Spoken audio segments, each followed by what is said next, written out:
حذيفة بالذي قال الرسول أخبر بما قد كان هادينا يقول أسبغ علينا من عظيم حديثه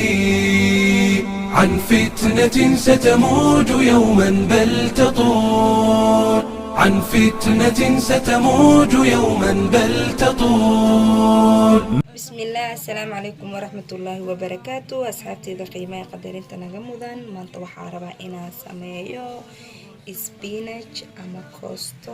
كوستو دين الصومالي أو كعوني دونو روتي waxaa ka sameyn doonaa qudaartana ujeediin meeshaan waxaa ku haystaa 4 xabo oo yaanyo ah 3 xabo oo bardha ah 1 xabo barbarooni 2 basal ah 2 xabo basbaas ah intaan ka sameyn doonaa koostadana waatana meeshaan ku jirtaa waa soo dhaqaa waa isku soo kari doonaa seelo kariya mataqaaniin koostada gooni u kariya maraqa gooni u kariya kadib waa isku dareynaa nala socda asxaabteena qaaliga ah بالغا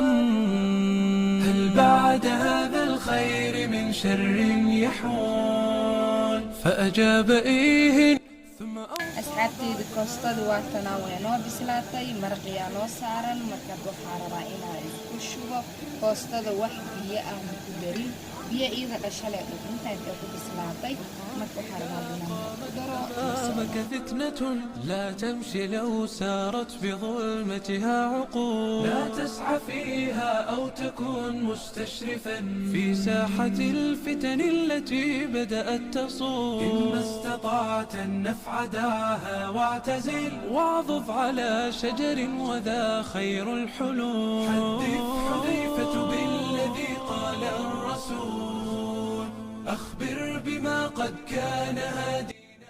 koostada insaan ee noogu soo baxday sidaan quruxda badan ee noogu soo baxday ma sha Allah hadana karis badan ma ka rabta easy waa marka kala kariso way ka fududahay marka kale